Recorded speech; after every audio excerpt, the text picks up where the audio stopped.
Good afternoon, everyone, and welcome to today's edition of Black Health Trust. We hope that you are having a good day and we know that you're going to learn something from our discussion of something that's very close to most of our hearts, that being food. We're going to talk about food, the good, the bad, and the ugly. We also pause to honor Reverend Jesse Jackson Sr., a lifelong champion for justice and for the health and dignity of underserved communities. His work reminded us that issues like hunger, nutrition, and health equity are matters of justice. Today, we examine the food we eat, the good that nourishes us, the bad that harms us, and the ugly realities of a food system that too often fuels diabetes, hypertension, heart disease, and kidney disease in our communities. Knowledge is power, and better choices can save lives. And without further ado, I'll turn it over to our founder, Dr. Randall Maxey. Thank you, Dr. Barbara Davis Stephen. Welcome everybody to the Black Health Trust today. And I happened to see part of the service for Jesse Jackson, and President Obama knocked it out the park. He did. But I thought we'd have a little bit of fun today. We can put up the first slide. We talked for the past few weeks about the metabolic effects of processed foods and diseases, etc. But I thought we'd put it to a practical thing today. We'll have a little bit of fun and talk about some recipes. Put up the first slide, if you would, please, Simon.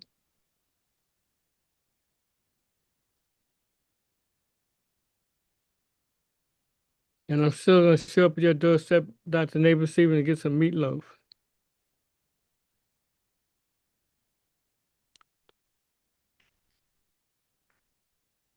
Next slide. And I'm going to ask my co-moderators to help me as we go through these slides. So why this topic is so important. Poor diet is now one of the leading causes of disease and early death. Ultra-processed foods dominate many modern diets. Food choices strongly influence heart disease, diabetes, obesity, and kidney disease. Many people do not realize how harmful some everyday foods can be. Next slide, please. So there are major diseases that are strongly linked to your diet. Cardiovascular disease, which is heart disease and blood vessel disease, type 2 diabetes, hypertension, chronic kidney disease, obesity, and certain cancers are related to diet as well. Next slide. So, what changed the modern food environment? There's so much more increased ultra-processed foods in our diets now. There are much larger portion sizes. There's high sugar intake, more refined carbohydrates, and heavy marketing of unhealthy foods. Next slide. Dr. Maxey, I think you left off a really important one on that list, and Okay. that is culture change. Culture, talk about it a minute. Well, when you look at modern diets today and what people eat, you have to think about where the food is coming from. And now, because of lifestyle, if the parents are not home until after work, frequently the diet choice, the menu choice, is driven by what can be obtained quickly and cheaply in a lot of instances, as opposed to when somebody was at home all day and could be cooking from scratch. So we have a society now, at least in the United States, where there is much less food being prepared at home. And what is prepared at home tends to be what's quick and easy. That's a really good point. So take this slide if you would, the next two. The sugar shock concept. Many popular drinks contain extremely high sugar levels. Sugar in beverages is absorbed rapidly.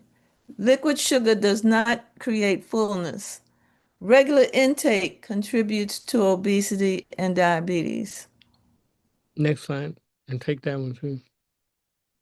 Sugar shock, the teaspoons of sugar found in common drinks. The average soda contains, and I'm not sure what the metric is, Teaspoons. teaspoons, okay. The average soda contains at least 10 teaspoons of sugar. The energy drinks that are popular now can contain up to 14 teaspoons of And sugar. teaspoon is about 5 cc's, 5 milliliters. I was thinking about a comeback to you on the dry side, but I couldn't come up with one. Sweet coffee can contain up to 12 teaspoons of sugar, but I know how much a cooking teaspoon is because I measure it. Fruit juice can contain 8 teaspoons of sugar. And I will say that pediatricians harp on fruit juice all the time and tell parents all the time, stop giving them all this juice. It is not a healthy source of vitamin C, which is what you frequently hear. Um, and there are other ways of getting it. And then if you're drinking unsweetened tea, then there is no sugar in it. That's not to say it can't be sweetened with non-sugar sweeteners, but a plain glass or cup of tea with nothing added has no sugar in it. Okay. Dr. Wells, can you say next slide?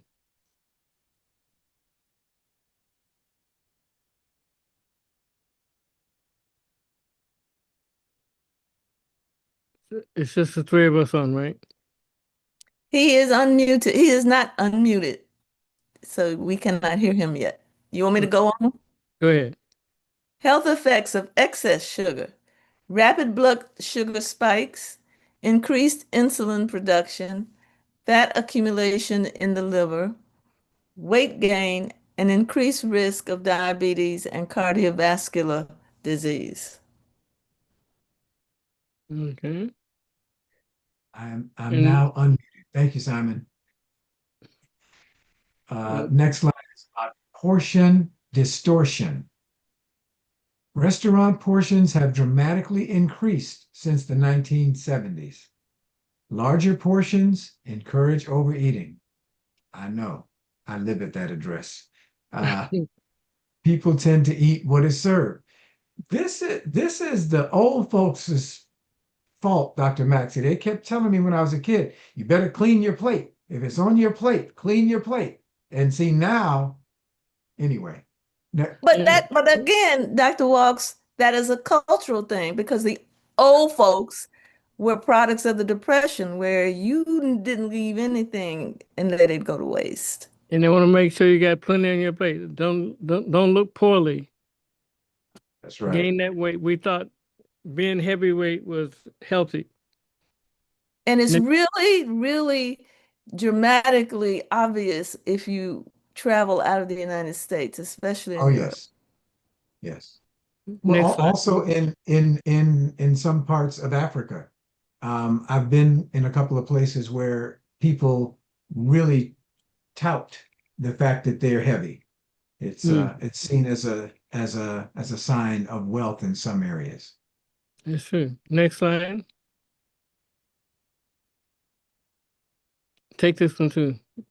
Okay, portion size growth since 1970. So we have soda ounces, have not grown a lot. Yeah. Burger calories, oh my goodness, have grown. I'm guessing that's like 300% or more since 1970. That's true because a quarter pounder used to be a huge hamburger back when they first introduced the quarter pounders. But now you got double layers Right, with, right. with bacon on it. And double doubles. Yeah. And they put onion rings on the burger. And if you get a good fat burger, you can get a fried egg on there too. Woo! Mhm. The calories in French fries have increased, it looks like about 200%. And restaurant pizza calories, is that 500%, Dr. Maxey? Wow, That's the end. It that's a is. lot. That's a lot. Hmm. Let's go to the And that's next. not the way the Italians eat pasta. No. Next slide. And take this one. Dr. Hines is on, right? No. No, but Dr. Lawson has joined us. If we can Hello, get Dr. him Lawson. Can you unmuted see this slide? and teed up for the next one. Um, So I'll take this one while he's getting unmuted. So okay. top healthiest foods, evidence-based. Okay, we like evidence-based stuff. Spinach, kale, collard greens, broccoli, and blueberries. I think those are the collard greens without all the fat and stuff in them, Dr. Maxey? Yes, sir. Okay. We're gonna talk about some of the recipes too. Go for it. Take the next one. It's gonna give the top 25 foods. Go ahead. All right. Dr. Lawson. Yeah, I don't. Oh, I still see the top healthiest. You're not seeing your slides? The slide I see is top healthiest food, evidence-based. Yes, that's Go it. on. Top healthiest foods, evidence-based. Salmon. Oh, there was also one that was heavily stuff put in it, but sardines, beans, lentils, and chickpeas. Okay, next slide. We'll go through 25. Go ahead. Olive oil, avocados, almonds, walnuts, sweet potatoes, Next slide. and quinoa, brown rice, garlic, tomatoes, and green tea. Go ahead. One more, I think. Apples, oranges, Greek yogurt, oats, and cabbage. I love cabbage. Dr. Maxey, I don't know if we need to make a comment every time we see these things, but there are a lot of folks thinking that they're eating really healthy tomatoes when they go in a restaurant and they order deep fried green tomatoes. I don't think that's the same thing as the tomatoes you have on this list. You're correct. You're very correct. Okay. So Dr. Neighbors even do this one? So of course we've got to talk about the worst supermarket foods. Mm. Sugary soda, energy drinks, candy bars, snack cakes, sugary cereals. Mm. Next. Instant noodles, hot Worst dogs, food, instant processed noodles. deli meats, potato chips, and cheese puffs. They get me on this one. They get me on this one. I'm guilty. My kids are guilty of that instant noodles. Is that the same thing that they call, what do they call it? You put water in it? Ramen Yeah. noodles. Ramen. Okay, next slide. Frozen fried chicken, frozen pizza, sugary yogurt, white bread, packaged pastries. Mm. Dr. Walks, Yeah, that's not good for you. next one. Any of that. Okay. Flavored oatmeal packets, sugary granola bars, sweetened iced tea, sugary coffee drinks, artificial fruit snacks. And I just want to comment, Dr. Maxey, this is where they get us. We think we're getting a really healthy breakfast with those oatmeal packets, and they're just full of sugar. And the same thing, we think we're eating healthy granola, but really, really sugary. So all of these, we have to really dig in and not just say, "Oh, I'm getting oatmeal. It must be okay." Maybe not. Actually, I just want to note also that many of our communities do not have grocery stores. Instead, they had to depend on these, what, I don't want to state the name out, but these places that the only food that's available is the worst. They call it supermarket. How about the only market food for many of these Yeah. places?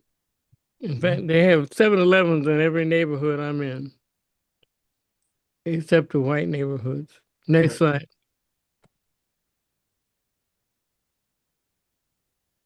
Processed cheese slices.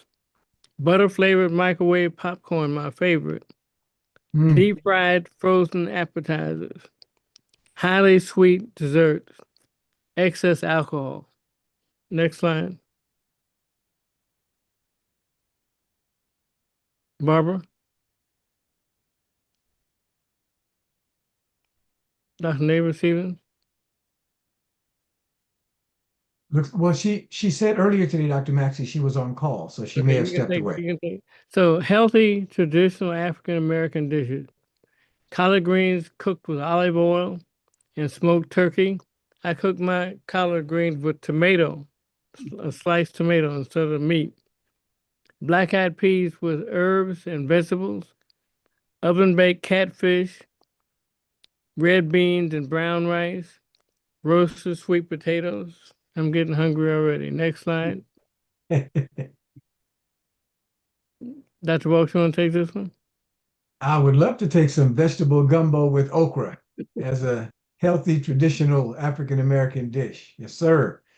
Stewed cabbage with onions and garlic, grilled chicken with herbs, field peas with tomatoes, and whole grain cornbread. Dr. Maxey, I ordered some cornbread in a restaurant. They gave me what looked like some cake with honey on top of it and said it was cornbread. It was like Oh, biting okay. into a teaspoon of sugar. It's not Oh, good. okay. What's a No. what are field peas? I don't know what that is. Is that I don't different know. than green peas? We need somebody who knows how to cook, Dr. Maxey. That's not me or you. That's it. When Dr. Neighbor Stevens come back, we'll ask her. Next slide. Dr. Lawson. Healthier traditional African American dishes. Baked turkey meatloaf. Hmm. I'll take the meatloaf anyway, but grilled shrimp with garlic, okra and tomato stew, mustard greens with onions, those in the South we used to call it salad, and turnip greens with smoked turkey. And I ate dandelion greens too. You ever had those? Yep. Next slide. So, healthy traditional African American dishes. Brown rice jambalaya. Sweet potato and black bean chili. Lentil vegetable stew. Baked salmon with Cajun spices. Vegetable succotash. Next slide. Dr. Walks. Okay. Continuing with healthier traditional African American dishes. Healthy mac and cheese with cauliflower sauce. Quinoa and black bean bowl. Grilled vegetable platter. Fresh fruit salad. Sweet potato bean stew. Dr. Maxey, I feel a Black Health Trust cookbook bubbling up in my brain. We need some help preparing one. There you go. Dr. Next. Max, just happen to know this is fresh fruit salad. I think the operating term is fresh fruit salad. And again, the same problem with many of our neighborhoods is that you can get fruit salad, but it's not fresh. It's got so much sugar and a little vinegar to keep it alive that any caloric value is enhanced and any nutritional value is lost. Okay, take the next slide, Dr. Lawson. Why fiber is so important. Hmm. It improves cholesterol levels, supports gut microbiome, slows glucose absorption, and reduces cardiovascular risk. Let's go to the next slide. So healthy fats. Monosaturated fats improve cholesterol. Omega-3 fats reduce inflammation. It's found in fish, nuts, and olive oil. And I think the good nuts are like, I don't think it's peanuts. I think it's walnuts, cashews, and those are, but not peanuts and not salted either. And the fish you want to use, hopefully, is ocean fish, cold water fish. And they're also in sardines. I love sardines without the soda crackers. Next slide. Dr. Marks? Ultra processed foods and health. Ultra processed foods are often high in salt, sugar, and additives. They have low nutrient density, and they are associated with higher mortality. Not You know, I good. gave a talk once, and it was on what people really like. We like things that are salty. We Mhm. like things that are crispy or crunchy. Mhm. And how does that fit in psychologically? That we're hardwired to like those things that are like we like crispy fried chicken or crispy catfish fried, salty. It's not that hardwired. A lot of it is established during early development. So The we were taught that. multiple studies We have were taught, shown that if you we were take taught kids, that. kids, and give them a choice between fresh food and heavily processed food, they will choose the fresh food. But if you keep feeding them this other stuff, once they get into even elementary school, their food preferences actually shift. Have you ever So, seen a mother take baby food, Gerber's baby food, and put some salt on it till she tastes it right, then she gives it to the baby? Next well, slide. well, before you go on, Dr. Maxey, Dr. Lawson said something very, very relevant to this particular slide. Oftentimes we will give babies something. We'll put some sugar on their tongue. We'll do all kinds of stuff with babies because we figure that if we give them something sweet, they may go to sleep. But then when they go to school, they get ultra processed lunches. That has been for generations. They've gotten really bad food at school when they go to the school cafeteria. And so you develop the taste for these things. They become ordinary. So it's a reason to get involved with things like the local parent teacher association, the school board, local elections, all of that to make sure that things that are going into our schools, they're training our kids to love high salt, high sugar processed food. I remember my first day in kindergarten in 19, whatever it was, they served me peanut butter on a cracker. And I still hate peanut butter. That's a highly processed food though, right? Although we Not invented necessarily. it. Next slide. There is natural peanut butter. If you look on the jar, you'll see they'll read peanuts in the ingredients. That's it. Nothing but peanuts. Okay. If you have a long list, go to the next jar. But you can buy peanut butter that only has peanuts in the jar. You got to stir it up and everything, but that's okay. And that's something that I was reading about peanut allergies, and there's a way to deal with that. But that's another talk. Let's go to the next slide. Dr. Walks? The healthy plate model. Okay. If we just follow directions, we'll be okay.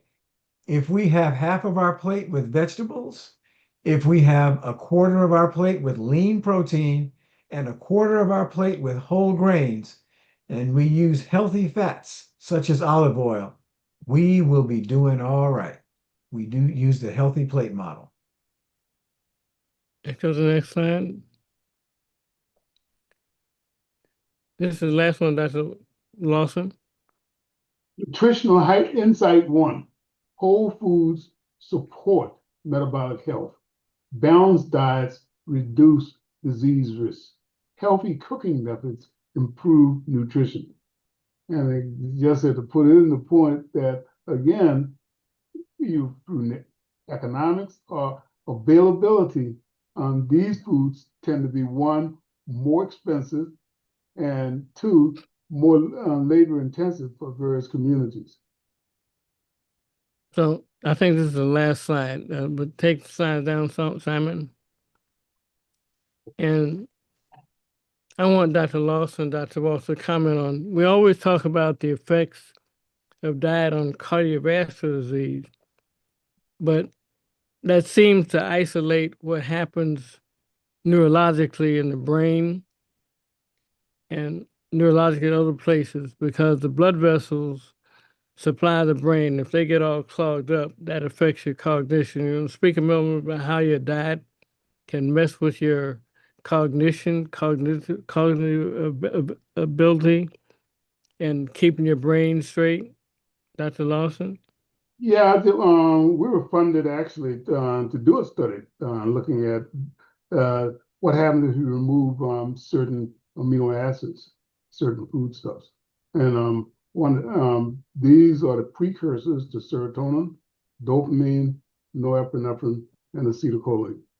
If they're precursors. Wait, hold on. People don't understand what you may have just said. Oh, okay. But in plain English. The brain, the brain is made up of a bunch of cells called neurons, and they communicate with each other by certain kinds of neurotransmitters, especially dopamine, which is important in terms of the whole reward system, serotonin, which has to do with emotional state, norepinephrine, with stimulation, and also acetylcholine, the basis for a lot of cognitive functioning. And what happens is that these depend on certain foodstuffs to have adequate amounts. When we found that if you deprive folks of the precursor, for instance, of serotonin, folks become depressed. We've also, and it's well known that if you give the high stimulants like heavy caffeination and so forth, you get you can literally burn out the availability of norepinephrine and other agents. And what happens if you don't get tyrosine translated into dopamine?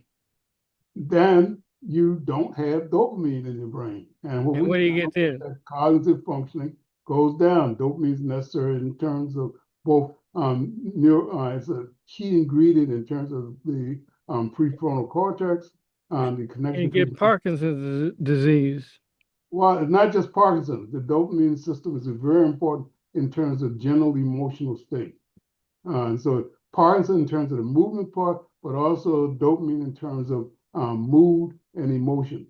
And so that's you find that Parkinson's folks look depressed. Sometimes they are depressed because there's inadequate availability of dopamine. Also, we well aware that dopamine is important in terms of abusive behavior. People, inadequate availability of it, turn to drugs of abuse to try to replace that which is not there. And Dr. Walsh, could you comment on how blood flow affects cognition if you have atherosclerosis in your blood vessels in your brain? I wanna, can I just first, Dr. Maxey, can I just do what you told Dr. Lawson to do? Can I just say something using some plain words? Because see, you and Dr. Lawson have PhDs and y'all are, in addition to MDs and a whole bunch of other things going after your names. And let me just, as we used to say back on 39th and Western, let me just break it down. All of this stuff is bad for your brain, and your brain doesn't know how to tell you. So whether it's dopamine or serotonin or whatever it is, our brains are designed to work a certain way, and they need certain kinds of nutrients. And when we don't put that in our brain, there's no sign that comes up. You don't suddenly, your left eye doesn't turn off to let you know, but your brain doesn't work as well. And people with Parkinson's may be depressed because of the dopamine issue, but maybe it's because they have Parkinson's too. It is hard to move around when your body is beginning to break down because it has not been nourished appropriately. And so I just implore folks, it's great when we are really, really smart and we go to all the right schools. It's great that we do that. And it's great when we have all this information. And it's awful when we live in a neighborhood that only has a small convenience store and we can't get good food. At the same time, we have to complain about that. And we have to make sure that our schools are feeding our children with healthy food because you don't have to wait until you're Parkinson's disease age to eat good food. We need to start eating good food and training ourselves to taste fresh, healthy food. Because I love Cheetos. That's not my fault. I want the crunchy ones, not the, I like the crunch, but that's not my fault. Somebody gave me Cheetos when I was young. So I'm just saying Did they put that in when your we talk about Gerbers? breaking it down, let's break it down to the fact that good food early, good food often, healthy plate size all the time. That's what we're really trying to do. And we talked about you had to have a good exercise, 150 hours a week. No, 150 minutes a week. Right. But you need to exercise, especially after you eat, for 5 or 10 minutes after you eat dinner, or 20 minutes if you can get it in there. We also need know that keeps your blood going. And also we want to make sure you don't get those spikes after you eat. So your blood sugar doesn't go up, that increases your cardiovascular problems that happen in that. So we're at the end of our slides. Yeah, But I Dr. want Mack, I just want to put in one quick point. That is there's been a lot of push for folks to get supplements.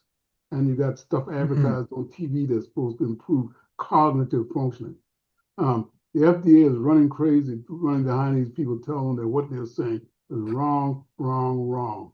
Most of these cognitive supplements do not improve cognitive functioning and definitely don't improve Alzheimer's.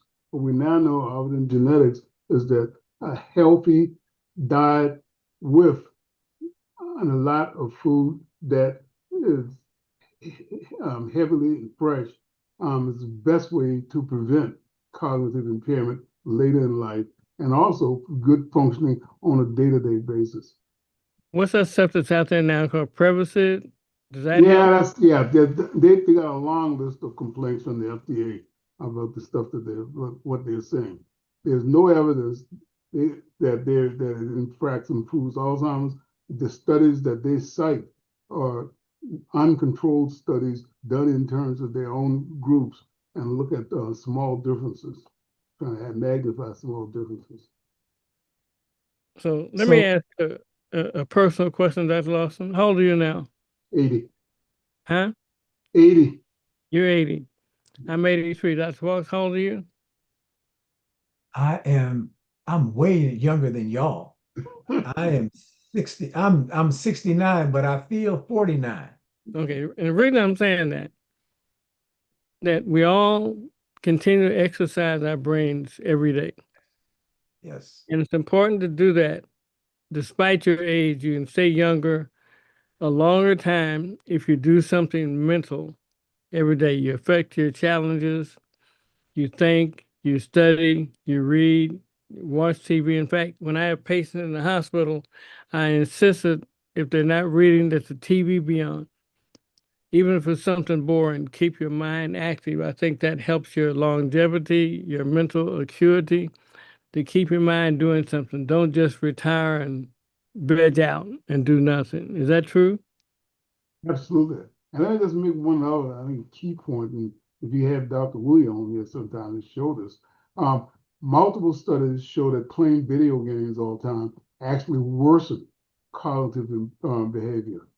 On the other hand, we found that if you design the video game appropriately, and there's only one or two companies that are doing it, you actually get improvement in terms of cognitive functioning.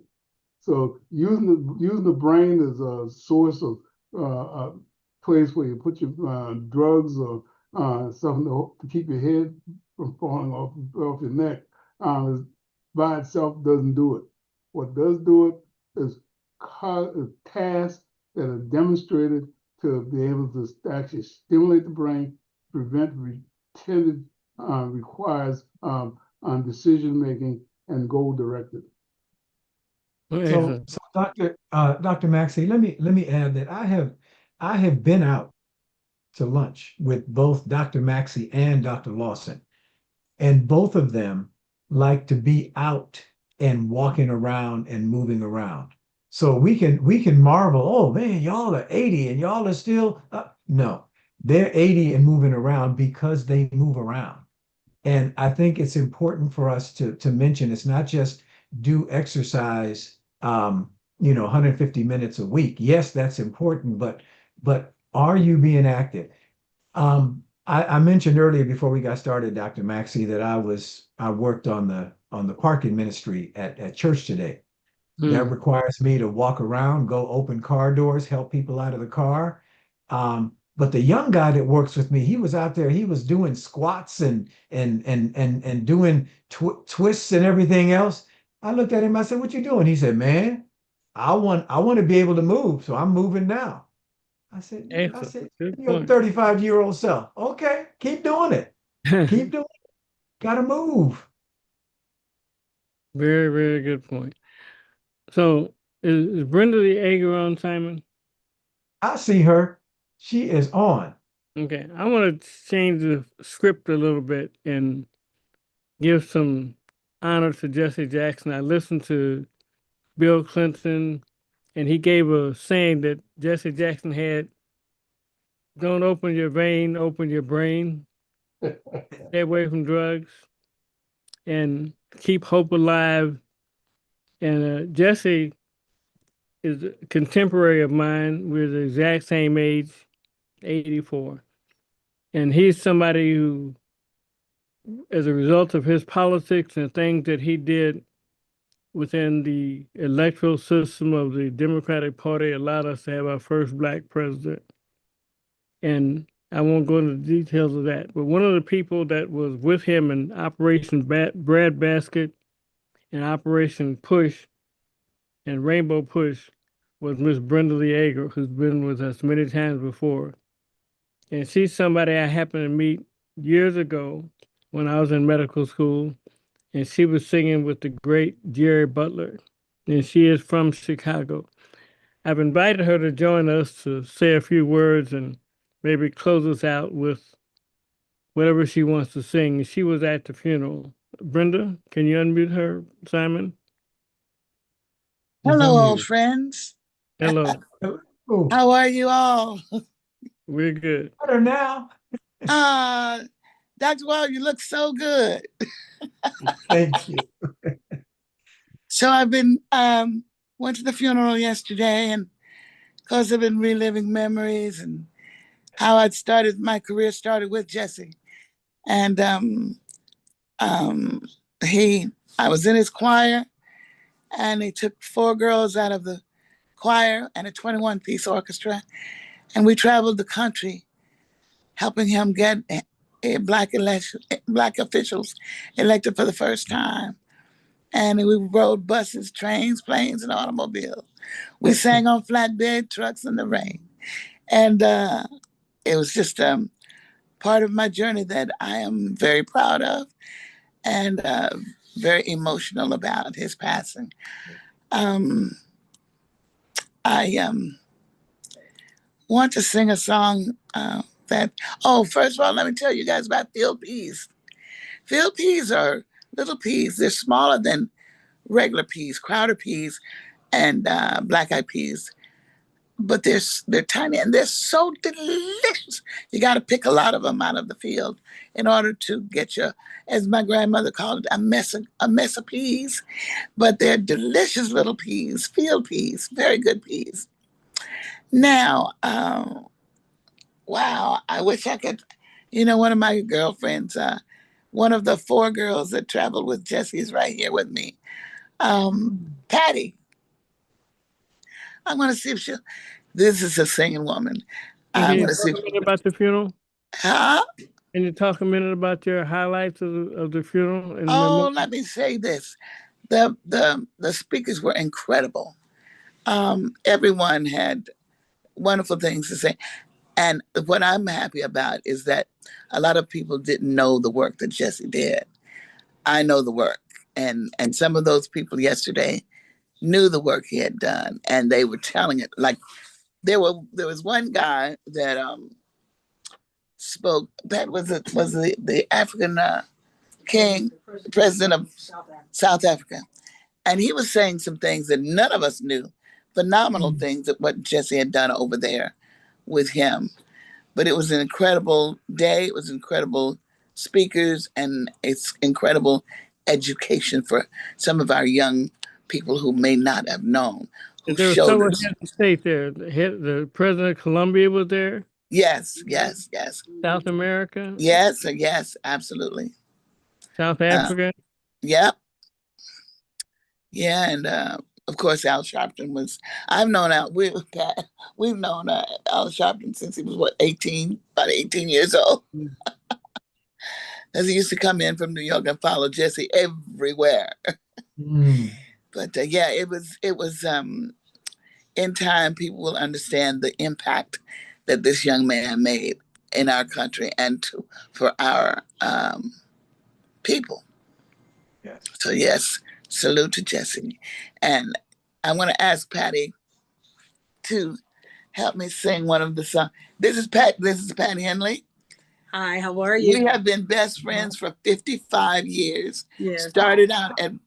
We started out at Breadbasket. I walked in and wanted to join the choir at Breadbasket, and she opened the door, and I said, "Oh, hi, my name is Brenda Lee, and I want to join the Breadbasket choir." And she took me over to Reverend Jackson, and he was sitting in a corner with some other people. And she says, "Reverend Jackson, her name is Brenda. She wants to join the choir." And he looked at me and he said, "Well, can you sing?" And I said, "Yes, I can." So that was the whole beginning. So we're going to leave you guys with just a little bit of our love, our congratulations to you, our thanks to you for what you're doing, because it takes all of us, and we're about to make this world a whole lot better. Amen. What do you want to do? Break bread, or what do you want to do? Precious memories. Precious memories. Okay. You can start out. Precious memories. How they linger. How they ever flood my soul.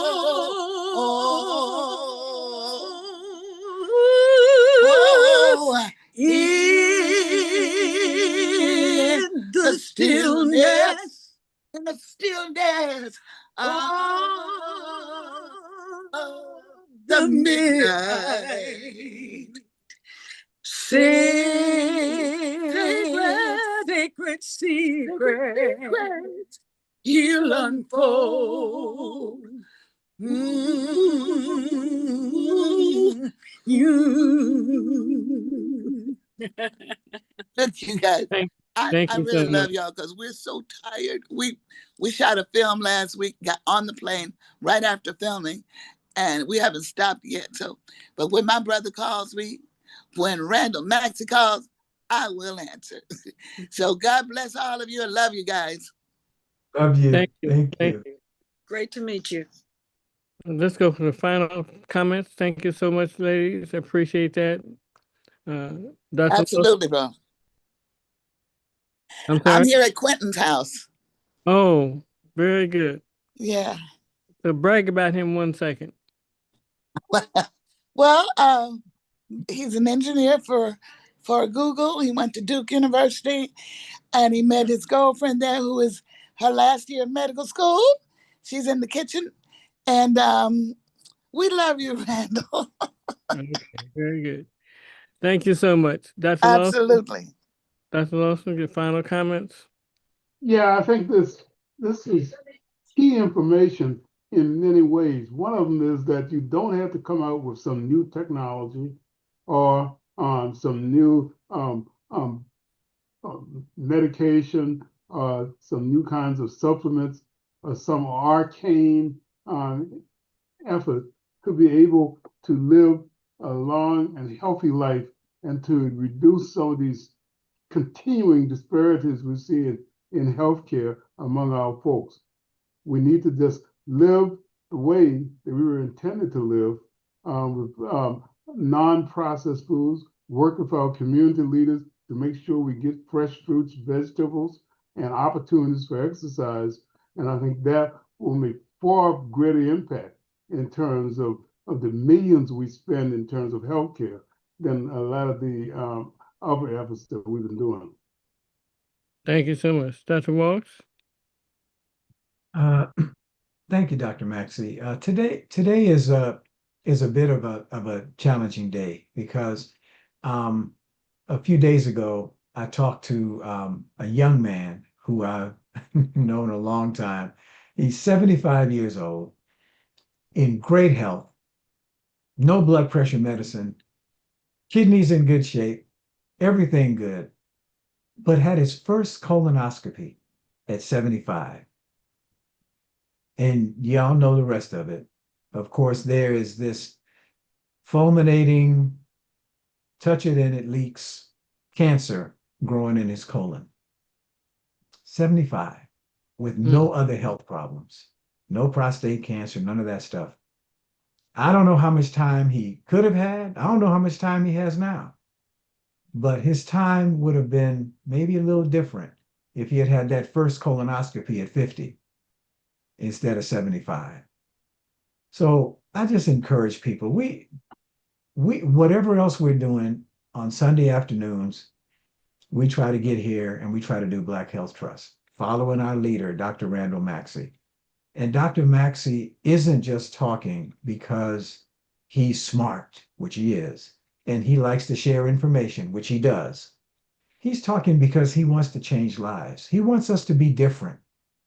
In the many conversations I had with Reverend Jesse Jackson and on his daughter Santina's radio show, Reverend Jackson would say, "We are the sickest and we are dying the quickest." And we don't have to be. So come on. Don't be getting your first colonoscopy at 75 and having them find something like that. Stop it. We can find ways to get ourselves checked out early and often, and we can eat better. You don't have to eat that four-sided plate every day, but make sure that your cheat day isn't the only day you're eating healthy. Eat healthy most of the time. And I'm gonna have a bag of Cheetos, but not every day. It's gonna be a small bag. Thank you, Dr. Maxey. Thank you. Is Dr. Neighbor Stevens back yet? I'm here.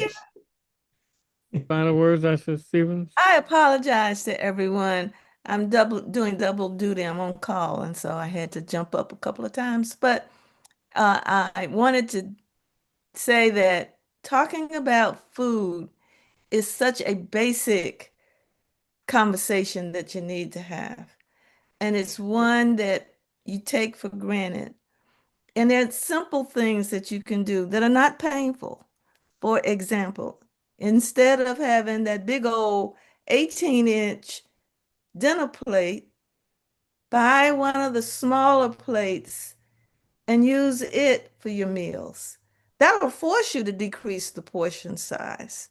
You can still have a little of what you want, but you're not going to eat too much of it.